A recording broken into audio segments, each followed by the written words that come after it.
오늘 저는 말씀을 전하기에 앞서 질문으로 말씀을 시작해 볼까 합니다.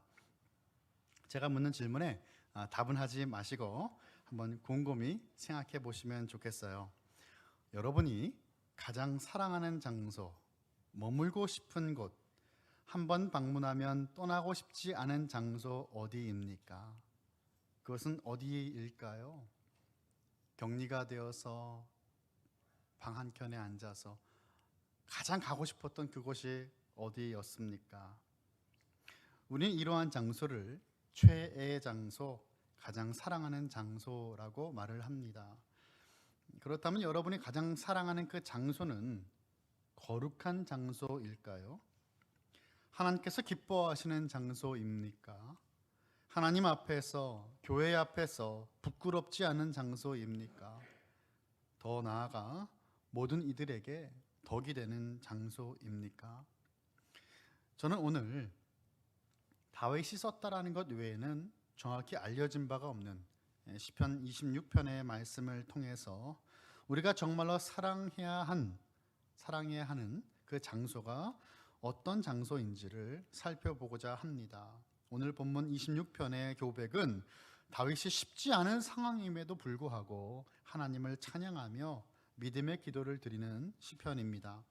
어떤 이들은 다윗이 사울에게 쫓기면서 생명이 위협받는 상황에서 시편 26편을 기록했다라고 보기도 하고, 어떤 이들은 사무엘하 15장에 나오는 아들 압살롬의 반역이 그 배경이라고 해석하기도 합니다. 그리고 사무엘하 20장에 나오는 세바의 그 반역 직후에 이 시편이 기록되었다라고 보는 이들도 있습니다. 이 모든 것이 추측이지만 중요한 것은 다윗의 주변에 그를 대적하고 하나님을 대적하는 원수들이 있었다라는 것을 우리는 알 수 있습니다. 오늘 시편 말씀에서 증거하는 다윗이 견고한 신앙을 통하여서 우리가 정말로 사랑하고 갈망해야 되는 그 장소, 다른 어떠한 것보다 하나님을 만나고 하나님과 더욱더 친밀한 교제를 나눌 수 있는 장소여야 함을 나눠보기 원합니다. 우선 다윗은 1절과 2절에서 이렇게 하나님께 기도하며 시작합니다. 내가 나의 완전함에 행하여 싸우며 흔들리지 아니하고 여호와를 의지하여 싸우니 여호와여 나를 판단하소서. 여호와여 나를 살피시고 시험하사 내 뜻과 내 양심을 단련하소서. 다윗은 여호와 하나님을 부르고 있어요. 근데 하나님 어떤 분일까요? 우리 하나님은 언약의 하나님이십니다. 저와 여러분은 한 입으로 두 말할 수 있지만 하나님은 당신이 약속하신 말씀은 무조건 지키시는 언약의 하나님이세요. 1절에서요, 나를 판단하소서라고 말하였습니다. 여기서 판단이라고 하는 말은 재판관에게 판결을 내달라라고 하는 의미예요. 그리고 다윗에게 하나님의 판결이 필요한 이유가 있습니다. 무엇입니까? 내가 나의 완전함에 행하였기 때문이다 라고 말하고 있어요. 다윗은 자신의 완벽한 삶을 살았다고 하나님께 기도하는 것일까요? 여러분, 완벽한 사람이 누가 있겠습니까? 그렇지 않아요. 객관적인 완벽한 삶을 살았다라고 하나님께 기도하는 것이 아니라 이것은 주관적인 완전함이에요. 원어를 보면 그 의미가 도덕적으로 정직하고 흠이 없는 상태를 의미하는데, 이런 모든 사람이 죄를 범하였음에 하나님의 영광에 이르지 못하였다고 사도 바울은 로마서 3장 23절에서 증거하였습니다. 물론 다윗도 예외가 아니에요. 다윗이 나의 완전함이라고 하는 그 완전함에 행하였다라고 하는 것은 하나님의 기준이 아니라 이것은 나의 기준으로 다윗의 완전함이라는 거예요. 그러니까 상황에 흔들리지 않고 내가 할 수 있는 최선을 다해서 하나님을 따랐다라고 하는 그 의지가 담겨 있는 다윗의 고백인 것입니다. 하나님은 알고 계시지요. 저는 최선을 다했습니다 라고 하는 고백이죠. 저와 여러분의 삶 가운데 이런 고백이 있습니까? 하나님, 정말 최선을 다했습니다. 거룩해지기 위해서, 하나님의 뜻대로 살기 위해서 저는 최선을 다했습니다. 히브리서 기자는 히브리서 12장 4절에서 우리에게 정말로 도전이 되는 말씀을 던집니다. 너희가 죄와 싸우되 아직 피 흘리기까지는 대항하지 아니하고. 죄와 싸워야 하는데 피 흘리기까지는 대항하지 않았다는 것입니다. 최선을 다하지 않았다는 거예요. 피투성이가 될 때까지 죄와 철저하게 싸워서 하나님께서 기뻐하시는 그 예수 그리스도를 닮아가는 그 거룩의 모습이 우리의 삶 가운데에 넘쳐나기를 간절히 소원합니다. 하나님 원하시는 모습은 여러분 거룩입니다. 변하지 않아요. 하나님께 최선을 다했다라 고백한 이 모습은 사실 다윗이 얼마나 하나님과 친밀했는지를 우리에게 보여주고 있습니다. 사랑하는 성도 여러분, 여러분은 하나님과 친밀하십니까? 잃어버린 하나님의 그 언약궤가 다시 예루살렘으로 돌아왔을 때에 한 나라의 왕이 옷이 벗겨질 정도로 춤을 추었단 말입니다. 저와 여러분은 사람들을 의식하지 않고 우리 하나님을 온전하게 전심으로 예배하고 계십니까? 하나님 앞에서 나를 포장하려고 하는 그 화려한 가면은 벗어도 됩니다. 하나님 앞에서 우리는 솔직해져야 하는 것입니다. 우리의 마음의 중심을 모두 알고 계신 분이 하나님이시기 때문이에요. 다윗은 솔직하게 기도합니다. 하나님, 저는 하나님 알지 못하는 이들과는 달리 올바르게 살았습니다. 하나님을 바라보며 살았습니다. 하나님 앞에 떳떳하게 고백하는 것입니다. 여러분, 교만한 것처럼 보일지 모르겠지만 이 모습은 정말로 그렇게 살지 못하면 할 수 없는 고백입니다. 그리고 2절로 넘어가면 다윗의 고백하는 그 참된 의미를 더 구체적으로 알 수 있어요. 잘난 척하면서 다른 사람 비교하면서 나는 더 떳떳하고 우월하다라고 하는 교만한 마음이 아니라는 것을 알 수가 있습니다. 2절의 말씀 한번 우리 같이 읽어볼까요? 2절입니다. 시작. 여호와여 나를 살피시고 시험하사 내 뜻과 내 양심을 단련하소서. 아멘. 오늘 말씀해 보니까요 3개의 동사가 나왔어요. 2절에 살피시고 시험하사 단련하소서 3개의 동사가 나옵니다. 먼저 나를 살피시고 라고 말씀하는데요, 영어로 보면 이 살피다라는 말은 proof라는 말이에요. 그러니까 순결함에 대해 시험하는 거예요. 우리가 이제 어떤 상품을 만들 때 이게 출고 전에 상품을 테스트하죠. 품질 테스트라는 걸 합니다. 마찬가지예요. 하나님께 나의 순결한 믿음을 하나님 꼼꼼하게 살펴주십시오. 살펴봐 주세요라고 하는 기도예요. 혹시라도 나의 모습 속에 거룩하지 않은 모습이 있다면 하나님 말씀하여 주옵소서. 살피시고, 두 번째는 시험하사라고 말을 하는데 이 시험하사의 영어는 try입니다. try. 삶의 상황 안에서 그리고 그 상황을 통해 시험한다라는 의미예요. 삶으로 증명되는 믿음입니다. 우리는 믿는다라고 고백합니다. 믿는다라고 말을 하고 있어요. 근데 내가 정말로 믿는다면 여러분 그 믿음의 열매는 어디서 나타나야 됩니까? 우리의 삶에서 열매로 드러나야 돼요. 물론 모든 것이 열매로 나타나지 않을 때도 있어요. 시간이 길게 걸릴 때도 있습니다. 그런데 반드시 열매가 있습니다. 하나님은 우리에게 열매를 요구하십니다. 정말 믿는다면 그 믿음의 열매가 우리의 삶에서 드러나게 되고 우리의 믿음은 증명되게 된다. 시험하사. 자, 마지막 단련하소서라고 하는 말씀은 이그제민이라고 하는 말인데 영어로 이 단어는 불순물에 대한 시험이에요. 그러니까 불순물은 하나님 태워주세요, 제거해주세요 라고 하는 간구예요. 재련하다라는 의미가 있습니다. 순도 100%를 위해서, 불순물은 0.0001%도 없는 모든 것을 재련하는 단련하소서라고 하는 간구가 됩니다. 앞에 두 단어는 나를 살피고 나를 시험하사인데 세 번째 단련하소서는요, 무엇을 단련해달라고 하는 그 대상이 나와요. 그 대상이 무엇입니까? 바로 내 뜻과 내 양심을 단련해 달라라고 기도합니다. 먼저 내 뜻에 해당하는 히브리 단어는요, 킬야라고 하는 단어가 쓰였어요. 히브리 단어인데 콩팥을 의미합니다. 콩팥. 고대인들의 콩팥은 사람의 가장 비밀스러운 부분이었다고 합니다. 이런 말이 있죠. 10길 물속은 알아도 한 길 사람 속은 모른다라는 옛말이 있습니다.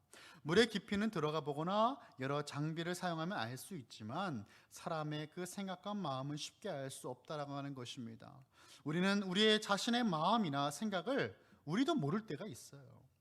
비밀스러운 콩팥과 같은 나의 뜻을 하나님 재련해 주옵소서. 나도 알 수 없는 그 죄악된 생각들을 깨끗하게 하여 주옵소서 기도하는 것입니다. 다음으로 양심에 해당되는 단어는 레브라는 단어가 쓰였습니다. 레브는 심장 또는 마음을 뜻하는 단어입니다. 심장은 이제 그 콩팥과 같이 고대인들에게는 한 사람의 의사 결정 기관으로 여겨지는 신비로운 기관이었습니다. 우리말에도 마음 가는 대로라고 하는 말이 있잖아요. 마음은 결국 머리와 연결되어집니다. 그래서 양심은요, 지혜와 의지가 위치하는 자리예요.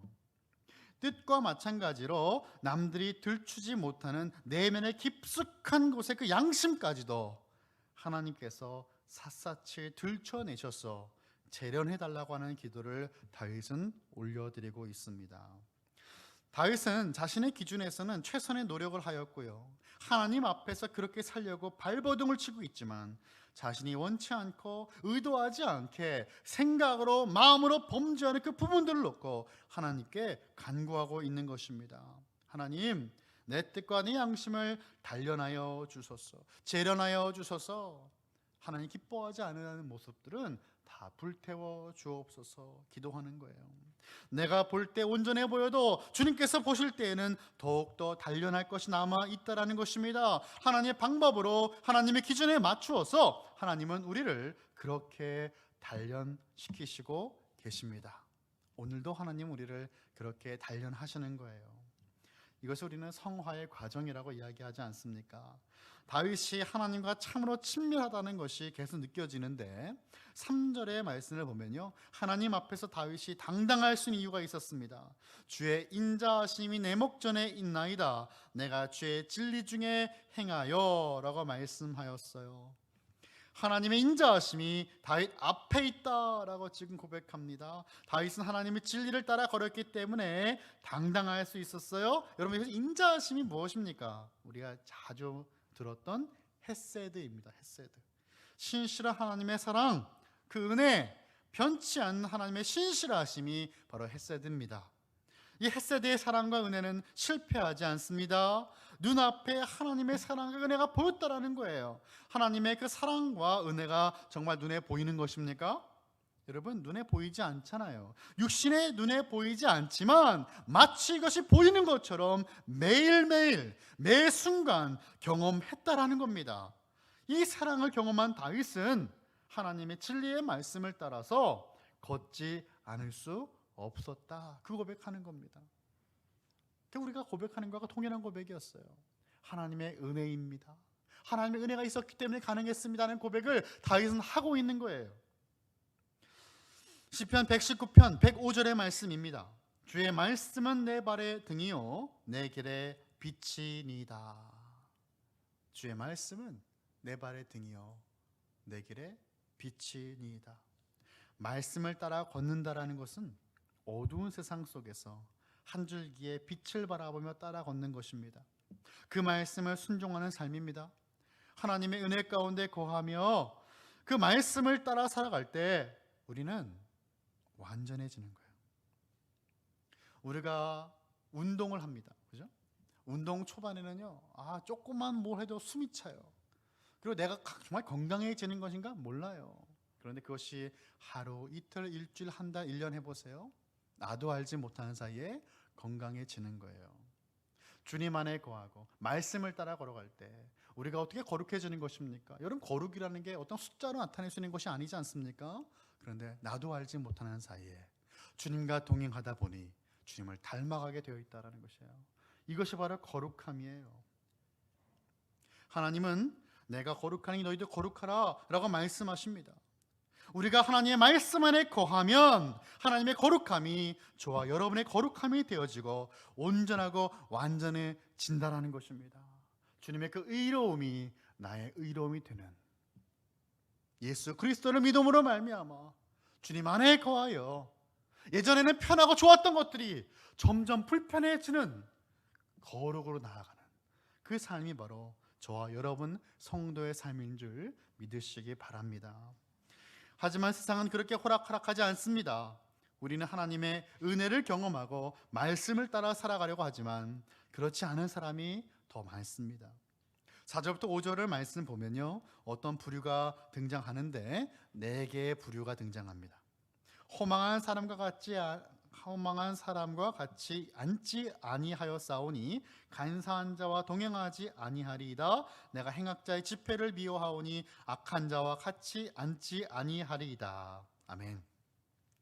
허망한 사람, 간사한 사람, 행악하는 사람, 악한 사람, 4부류의 종류의 사람이 등장하지만 사실 한 단어로 요약하면 악인입니다. 악인.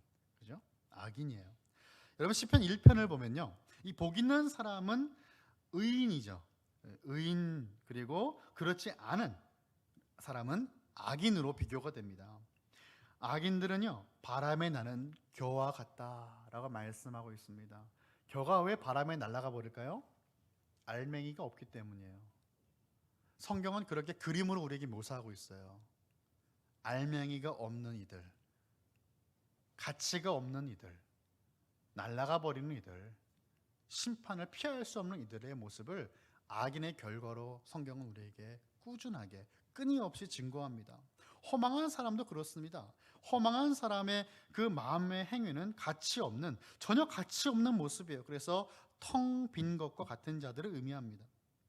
간사한 사람은 어떤 사람입니까? 겉과 속이 다른 사람들이에요. 그런데 그냥 속이는 것을 끝나지 않습니다. 악을 행합니다. 남을 속이고 등을 칩니다. 그죠? 그리고 악을 행합니다. 무엇인가를 숨기는 거예요. 선한 가면을 썼지만 사실 악을 행하는 이리와 같은 간사한 이들이 분명 성경은 말씀하고 있어요. 행악하는 사람은 악을 행하는 사람입니다. 그런데 행악자의 집회를 언급하였습니다. 악을 행하는 자들의 습성을 잘 보여주는 것인데요, 행악자들은 자신의 이익과 남을 해하기 위해서 자신들의 힘을 모읍니다. 그래서 악당들의 아지트는 항상 있습니다. 항상 모여있기를 좋아합니다. 다윗은 그러한 모임 집회를 미워한다고 고백하였습니다. 불순한 의도로 모이는 것을 하지 않겠다라고 말을 하고 있어요. 그리고 악한 자와 같이 앉아있지 않겠다라고 합니다. 친분을 쌓는 것을 안 하겠다라고 하는 것입니다. 가치관을 공유하고 의견을 듣는 일을 하지 않겠다라는 것이죠. 9절과 10절을 보면요, 이들에 대한 구체적인 설명이 말씀되어 있어요. 내 영혼을 죄인과 함께, 내 생명을 살인자와 함께 거두지 마소서. 그들의 손에 사악함이 있고 그들의 오른손에 뇌물이 가득하오나. 죄인 살인자, 그들의 손에는 사악함이 있다고 하였고 뇌물이 가득하다고 말씀하고 있어요. 이들은 우상을 숭배하고 뇌물로 사람의 마음을 훔치고 살인까지 일삼는, 한마디로 악인들입니다. 잠깐의 이익에 눈이 멀어서 악인들에게 기대는 부당한 이익을 얻으려고 하는 것 하지 않겠다라고 고백합니다. 이들과 한 통속 한 무리로 구분되는 것을 극도로 혐오하는 것입니다. 여러분, 어떠한 이들이 의인입니까? 죄를 미워하는 거예요. 함께하지 않는 겁니다. 함께하지 않고, 함께 따라가지 않고, 함께 앉지 않는 것, 그것이 의인의 모습 아닙니까? 죄로 말씀을 묵상하는 것, 그래서 하나님의 길만 따라가는 삶.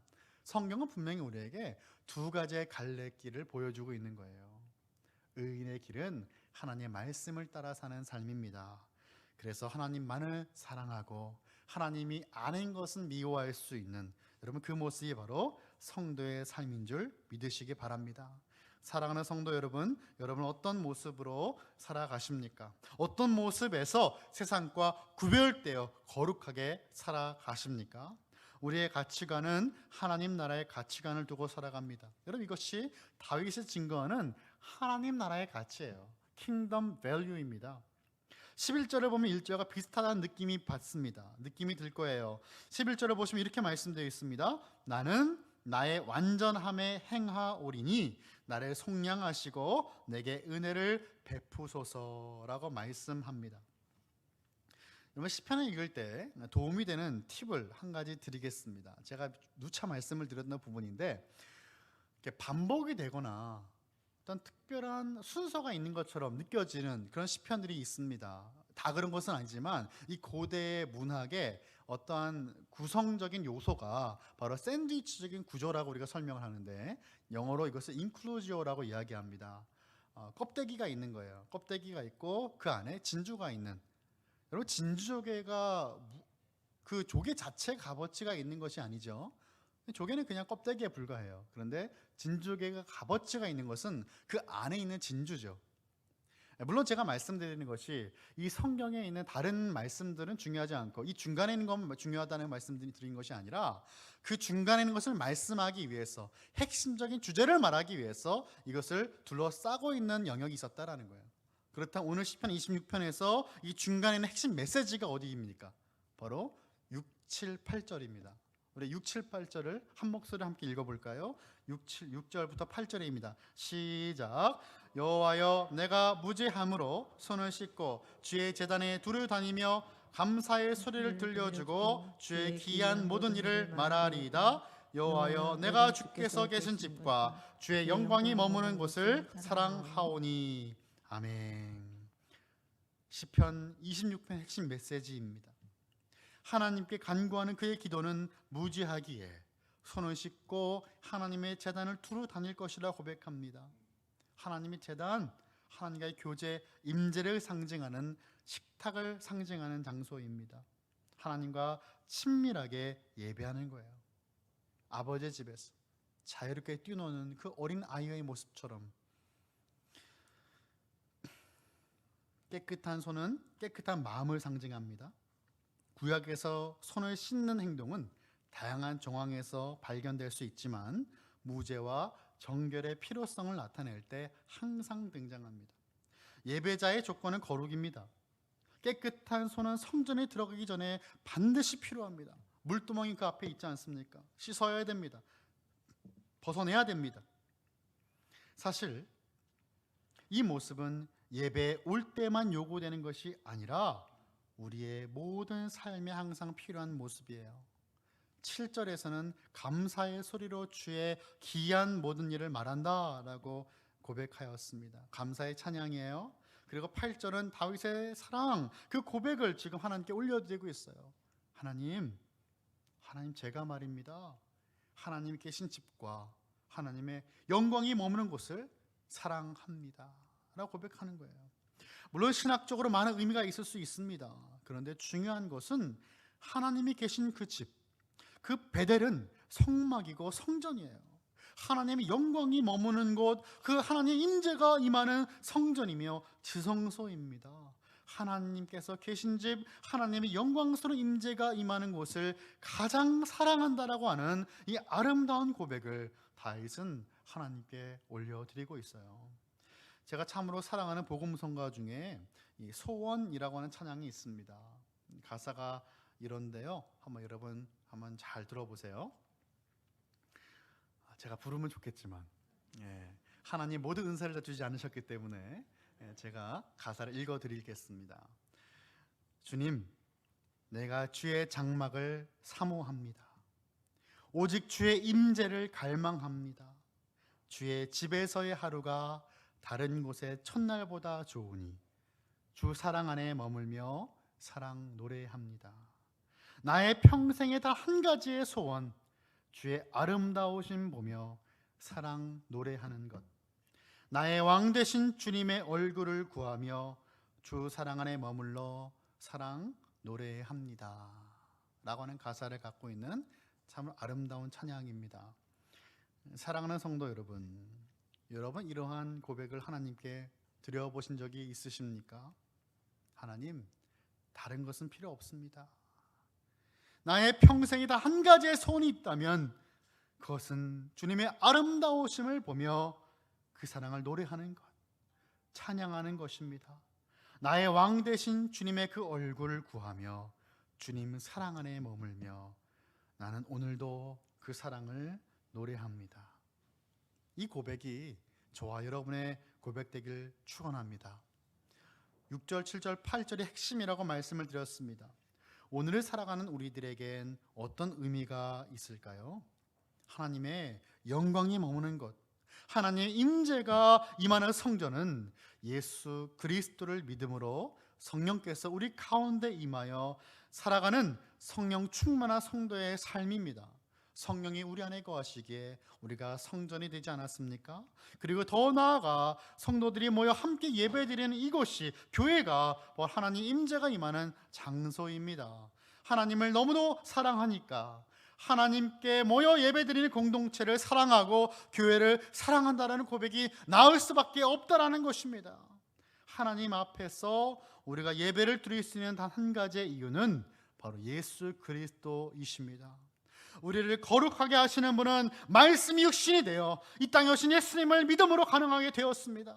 말씀 안에 거한다라고 하는 것은 여러분이 말씀을 달달 외우는 것이 아니라 말씀이신 예수님을 믿음으로 그분과 함께하는 것, 동행하는 것입니다. 동행하는 거예요. 손을 씻는 것은 예수님의 보혈의 능력을 믿는 것입니다. 예수님께서 나의 모든 죄를 위하여 십자가를 지셨다라는 것을 믿고 믿음으로 예수님과 하나 되는 것입니다. 우리가 사랑하는 말씀 있지 않습니까? 갈라디아서 2장 20절의 말씀처럼 내가 그리스도와 함께 십자가에 못 박혔나니 그런즉 이제는 내가 사는 것이 아니요 오직 내 안에 그리스도께서 사신 것이라. 이제 내가 육체 가운데 사는 것은 나를 사랑하사 나를 위하여 자기 자신을 버리신 하나님의 아들을 믿는 믿음 안에서 사는 것이라. 아멘. 오직 예수님을 믿는 믿음 안에서 사는 삶이 성도의 삶입니다. 그 삶이 손을 씻고 제단에 두루다니는 삶입니다. 그리고 예수 그리스도로 말미암아 하나님께 뜨거운 예배를 드릴 수 있는 예수님의 몸된 공동체인 교회를 사랑하는 성도의 삶인 것입니다. 사랑하는 성도 여러분, 여러분이 사랑하는 곳 최애의 장소는 어디입니까?